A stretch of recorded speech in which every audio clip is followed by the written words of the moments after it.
Mesdames et messieurs les membres du jury, je vous remercie d'avoir accepté de siéger à ma soutenance aujourd'hui. Je remercie aussi mes directeurs pour leur précieux encadrement pendant ces années de doctorat, ainsi que l'Assemblée d'être venue m'écouter aujourd'hui.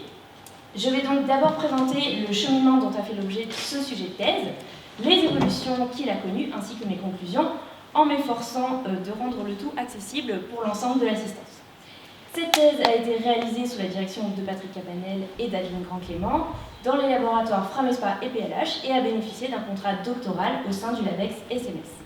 Et Corinne Bonnet, qui était à l'origine du projet, a aussi très activement participé à son suivi. Je vais commencer par cette image qui est donc l'inspiration originelle du sujet de la thèse. Alors, tout le monde connaît Marianne, l'allégorie nationale française, coiffée du bonnet phrygien, et pourtant, la République n'a pas toujours été représentée ainsi. Voici donc l'exemple d'un courrier de Napoléon Bonaparte datant de 1797. Alors, à l'époque, Bonaparte n'est pas encore empereur, mais général, et la Première République a été proclamée en 1792. Le courrier de Bonaparte, comme vous le voyez, comporte une belle illustration. Il s'agit justement d'une représentation de la République, mais qui n'est pas coiffée du bonnet. Celui-ci est pourtant là, il est relégué au sommet de sa pique, et en revanche, elle porte le casque ainsi qu'une armure particulière sur la poitrine que l'on appelle l'égide. Or, l'égide, c'est l'armure de la déesse antique de la guerre et de la sagesse Athéna que l'on représentait la plupart du temps en armes et casqués. On a donc ici ce que l'on peut appeler une république en Athéna. En effet, l'iconographie de la République, donc les images et la façon de la représenter, se mettent en place tout au long du XIXe siècle et il n'est pas systématique, notamment au début du siècle, de l'avoir porté le bonnet phrygien.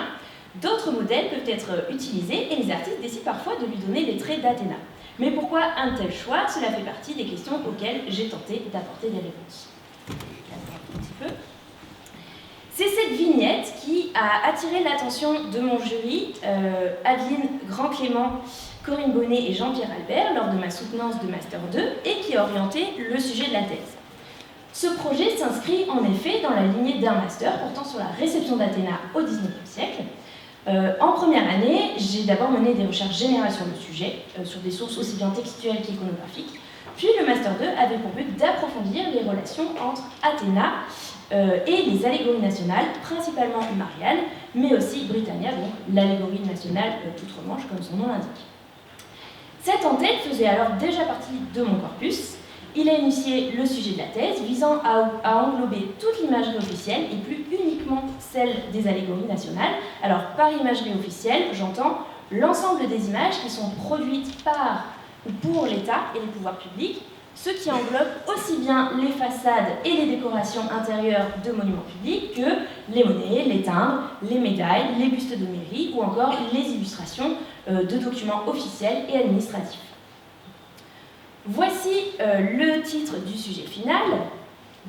L'expression « l'invention d'Athéna » est bien sûr une référence à l'ouvrage de l'historienne de l'Antiquité Nicole Leroux, « L'invention d'Athènes », et le terme d'invention me semble à même d'exprimer les enjeux de la réception de l'Antiquité. En effet, cette discipline historique relativement récente consiste à comprendre comment l'Antiquité est reçue, donc réception, donc comment elle est perçue, utilisée, réappropriée dans d'autres périodes de l'histoire, et mettre en lumière l'invention de la déesse, ou plus précisément sa réinvention, puisqu'elle ne se fait pas ex nihilo, c'est donc comprendre pourquoi elle est représentée et utilisée au XIXe siècle, quelles notions ou valeurs on lui fait porter, dans quel but, avec quelles conséquences. Telles sont les questions qui ont guidé mes recherches.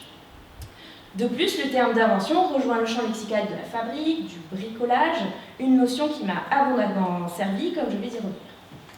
C'est donc un sujet qui relève d'une triple ambition historiographique. Contribuer à la fois à l'histoire et à la connaissance de la déesse, à celle de la réception de l'Antiquité en général, et enfin à l'histoire de la symbolique officielle, notamment dans la lignée des travaux de Maurice Agulon, l'historien de notre allégorie nationale, Marianne. L'emploi chronologique que j'ai choisi va de 1789 à 1914. Ces deux dates me semblaient constituer pour moi des bornes cohérentes pour ce projet. La Révolution, qui sonne la fin de l'Ancien Régime, marque une grande rupture politique en France, d'une part. De même, 1914 est une limite cohérente, notamment puisqu'à partir de la guerre, l'effort budgétaire de l'État se concentre moins sur la décoration de ces monuments, et on comprend bien pourquoi. Et surtout, cet emploi chronologique permet d'étudier l'évolution du discours politique par l'image, puisqu'il enveloppe en France de très grandes fluctuations politiques et une alternance des régimes entre monarchie, empire et république jusqu'à la pérennisation de cette dernière. En ce qui concerne l'ère géographique étudiée, je souhaitais, comme en master, pouvoir mener des comparaisons avec d'autres pays européens, mais bien vite, le sujet s'est révélé suffisamment vaste, et c'est notamment suite au comité de suivi de thèse, donc bilan de mi-parcours, auquel ont participé Alexandra Dardennay et Johan Chapoutot, que j'ai décidé de me restreindre au territoire français. La délimitation du corpus, donc des sources étudiées, a commencé par des recherches empiriques dans les premières années de thèse. Très vite, j'ai mis en place une base de données sur le logiciel FileMaker Pro qui me permettait de collecter, trier, renseigner et circuler surtout très facilement dans un grand nombre d'images grâce à un système de fiches contenant les informations nécessaires à l'analyse de mes sources, bien que toutes les rubriques ne puissent pas toujours être renseignées et que certaines ne m'ont finalement pas servi dans mon travail. J'ai donc commencé par amasser, et cela de manière très large, des images m'intéressant car comportant une représentation d'Athéna ou d'une figure qui lui était apparentée, donc une figure féminine casquée. Avec le courrier de Bonaparte en tête, je suis notamment allée aux archives municipales de Toulouse ainsi qu'aux archives nationales lors de séjours parisiens, en quête de vignettes de courrier comme celle-ci. Et bien vite, cette entreprise m'a semblé trop ambitieuse, puisqu'en effet, chaque administration de chaque service public dans toutes les archives de France était susceptible de me fournir ce type de documents. De même, je me suis très vite rendu compte que les en-têtes de documents illustrés étaient loin d'être systématiques, et que c'est une pratique qui tend à s'estomper au fil du siècle, laissant place à des courriers plus sobres. Pourtant, ces vignettes existent et sont récurrentes. C'est une autre source qui m'a permis de m'en rendre compte. Il s'agit de collections comme celle du baron de Vinck, né en 1859, qui a collecté, découpé et placé de très nombreuses vignettes dans des carnets aujourd'hui visibles au cabinet des estampes de la Bibliothèque nationale de France et numérisés sur son site Gallica. Par ailleurs, grâce à mes recherches de master, j'avais déjà dans mon corpus d'autres types de sources comme des décorations de monuments sculptés et peints. J'ai pu en relever d'autres lors de promenades, tout simplement, mais aussi au cours de visites privées, comme j'ai pu le faire au Palais Bourbon pour la publication d'un article, ainsi qu'en dépouillant des monographies consacrées à des monuments. J'ai complété ceci par la lecture de catalogues, parfois aussi par la visite de sites de collectionneurs ou de bases en ligne, comme le Fonds Joconde. Et ces recherches m'ont permis d'écarter deux supports. Les timbres, d'une part, que j'ai consultés au Musée de la Poste à Paris, et les monuments aux morts, référencés par une base en ligne créée par l'Université de Lille, car ces supports ne présentaient pas de figure casquée ou apparentée à Athéna pour la période qui était la mienne. Pour le reste des types de sources sélectionnées, je me suis très vite retrouvée face à une infinité de possibilités. Comme je l'ai dit, tous les cartons contenant des archives publiques étaient envisageables, mais aussi tous les bâtiments publics de toute la France, etc. Or, sur le panel de sources assez large que j'ai pu constituer, donc très rapidement autour de 500 figures qui ont été enrichies d'une centaine pendant la rédaction, bien que toutes ne figurent pas dans le catalogue final, j'ai vite pu dégager des procédés, des thématiques récurrentes, et tout comme Maurice Agulon l'a justifié lui-même en ce qui concerne les images de la République, il ne semblait ni possible ni même utile d'être exhaustif ici. Je me suis donc appliquée à procéder par sondage pour mettre en avant les constantes et les particularités de la réception d'Athéna par les pouvoirs publics. Cette élaboration du corpus a permis aussi d'affiner le sujet. D'abord en se concentrant sur la France, comme je l'ai déjà dit, mais aussi en précisant les termes que je souhaitais employer. Dans un premier temps, j'avais retenu l'expression d'art officiel, mais très vite s'est posée la question du statut des images que j'avais récoltées. Nul doute que les décorations faites par Delacroix au Palais Bourbon relèvent de l'œuvre d'art, mais peut-on en dire autant, par exemple, pour toutes les médailles qui vont du simple jeton à la médaille commémorative réalisée par des artistes renommés? Ainsi, sur les pas de Maurice Agulon, j'ai préféré le terme d'imagerie, qui me permettait de conserver des éléments pour moi très significatifs. De même, la notion d'officiel posait problème. Dans un premier temps, j'ai voulu ne collecter que des documents émanant d'une autorité administrative ou étatique. Mais dans les images que j'ai pu relever, il était parfois difficile difficile de déterminer avec certitude leur caractère officiel. Il existe une multitude de degrés, sans y mettre de jugement de valeur aucun, entre le buste de mairie qui a été choisi par un conseil municipal de village, par exemple, et les grandes décorations de monuments publics mises en place par décision ministérielle. On peut aussi se questionner sur le statut de la stèle funéraire de Georges Clemenceau, qui était certes un homme d'État, mais il s'agit d'une tombe privée. C'est pourquoi, tout en essayant de me concentrer au maximum sur les images produites pour l'État, j'ai parfois conservé certaines de ces sources car elles me semblaient utiles à la réflexion, et j'ai inclus dans le sujet la notion de mise en scène du pouvoir. Une fois les images rassemblées, j'ai aussi souhaité rester prudente et me concentrer sur ce qu'elles disaient uniquement des représentations des émetteurs de ces images et non sur l'impact réel qu'elles ont pu avoir sur le public. Celui-ci est en effet assez difficile à déterminer avec certitude. Alors bien sûr, comme certaines de ces images peuvent être observées par le badaud, on peut penser qu'elles ont participé à façonner la perception de la déesse par le public, mais je pense qu'elles sont avant tout révélatrices des intentions des pouvoirs publics. Le corpus m'a vite conduite à dégager la notion de légitimation qu'on fait porter à Athéna et à l'Antiquité en général, et il m'a permis d'élaborer la problématique suivante. Athéna, allégorisée dans un contexte post-polythéiste, charrie avec sa figure un ensemble de notions et de valeurs, sagesse, raison, vertu, guerre, mais aussi paix, connaissance, beaux-arts, passé antique, qui permettent à l'État de légitimer ses réalisations, et ce, quel que soit le régime concerné. Il s'agit donc de comprendre comment Athéna est représentée par les pouvoirs publics et de tirer de ces représentations la signification accordée à la déesse.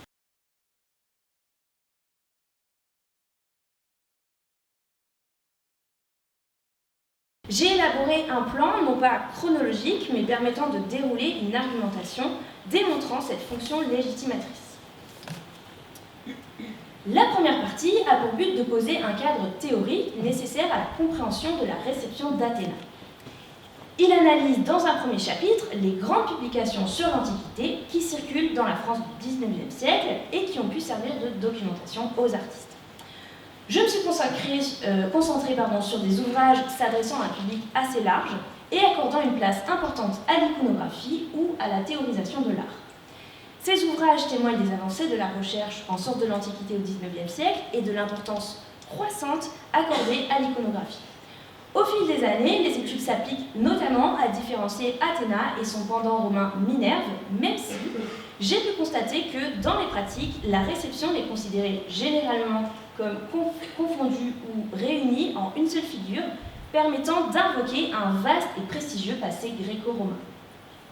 Ceci m'a d'ailleurs poussé à privilégier le nom d'Athéna dans la thèse, sauf lorsque le contexte permettait de reconnaître explicitement Minerve.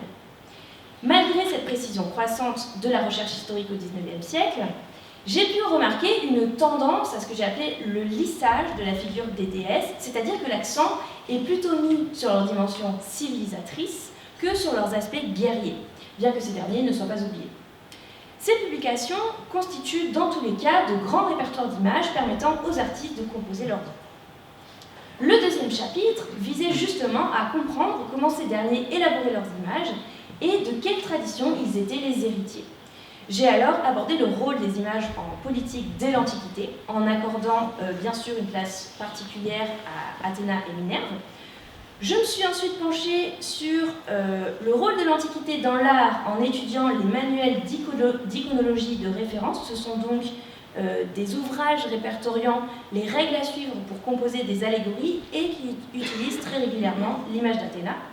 Je me suis aussi penchée sur la diffusion massive de la statuaire antique en Europe, ainsi que sur le parcours de formation des artistes académiques où l'Antiquité occupe une place de choix. Enfin, j'ai essayé de mettre en avant les mécanismes de la fabrication des images par les artistes qui répondent de ce que j'ai appelé différents degrés de réception. Ces derniers vont de la simple copie d'une image antique à la composition d'une image nouvelle, enrichie d'attributs qui ne sont pas forcément associés habituellement à la déesse.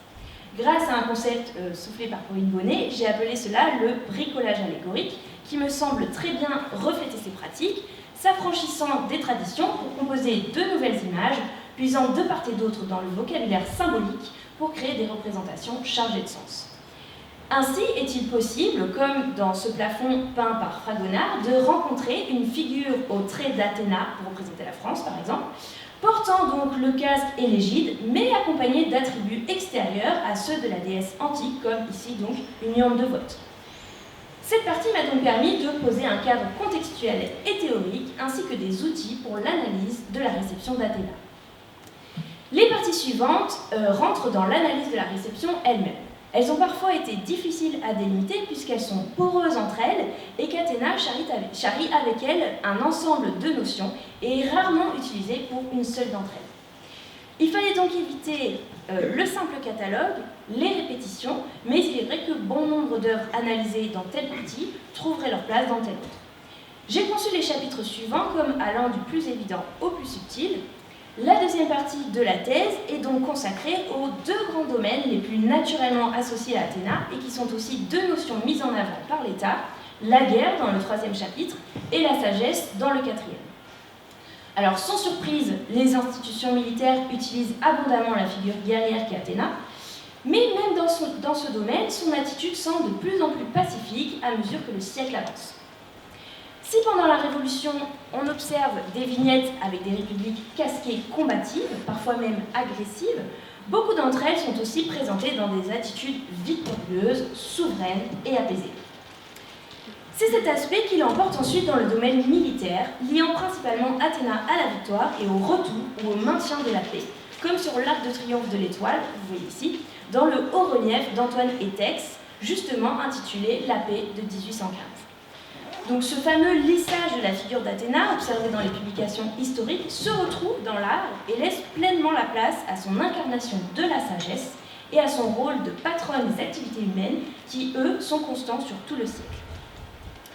Cette catégorie, que j'ai analysée dans le quatrième chapitre, englobe un champ assez vaste concernant la culture en général et soulignant le caractère civilisateur de la déesse, employée dans la thématique des beaux-arts et de la connaissance, de la technologie, autant de domaines pour lesquels son profil de déesse antique dotée de métis, c'est-à-dire en grec d'une intelligence rusée et pratique, en fait une allégorie de choix pour les artistes et les commanditaires.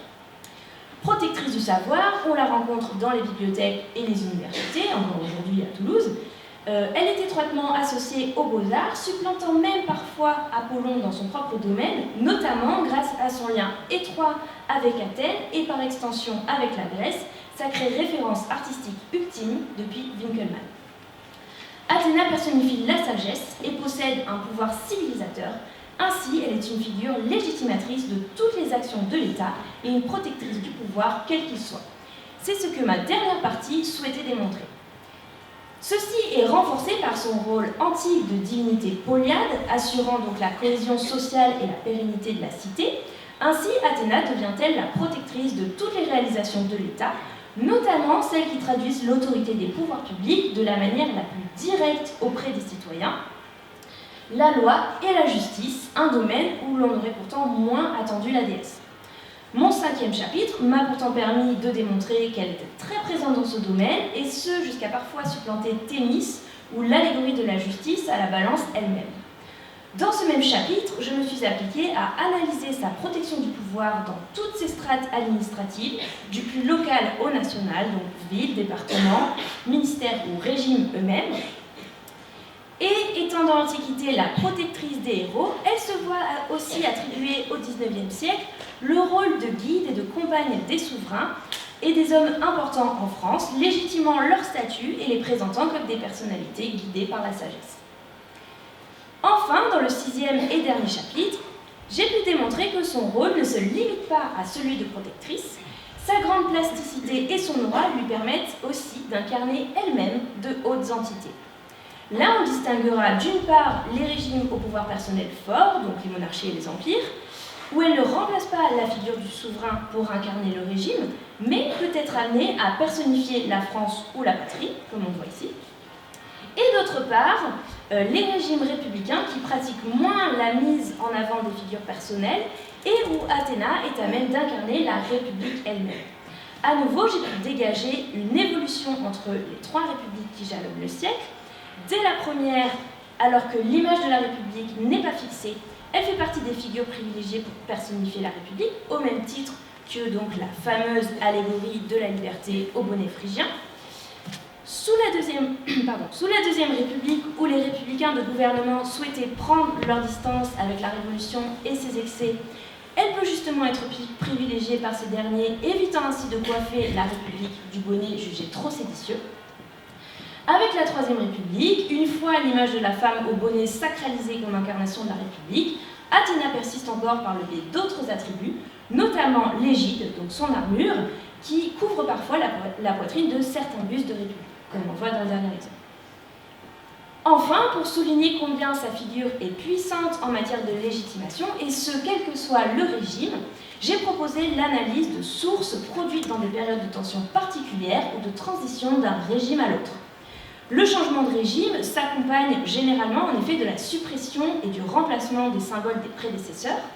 Or, j'ai pu démontrer qu'Athéna, elle, survit à ces changements, là où l'on supprime, par exemple, l'aigle impérial ou les fleurs de lys monarchistes. Et aucun régime n'a su s'en attribuer l'exclusivité, comme les républicains ont pu le faire avec l'image de la liberté au bonnet phrygien. Ceci est très bien illustré par cette œuvre de Joseph-Antoine Rumagnesi, commandée sous l'Empire, puis terminée sous la Restauration. Elle devait d'abord représenter Athéna protégeant le fils de Napoléon Ier, mais le retour de la monarchie a poussé les artistes à la représenter, protégeant une petite effigie de la France. En conclusion, le pouvoir légitimateur d'Athéna, charriant avec elle un prestigieux héritage antique, est constant sur tout le siècle et utilisé par tous les régimes, bien que selon des modalités variables. Mes conclusions apportent aussi quelques remarques et ouvertures. On peut citer déjà l'absence de femmes, alors même que dans les siècles précédents, Athéna est utilisée comme patronne des femmes de pouvoir, telles que Marie de Médicis par exemple. De même, on aurait pu s'attendre, notamment par le biais du bricolage allégorique, à plus d'influence et de parallèles avec l'art chrétien. Si j'ai pu souligner quelques cas, il semble que les artistes mélangent finalement peu les apports gréco-romains et chrétiens, probablement parce qu'il ne s'agit pas d'invoquer ici le même héritage.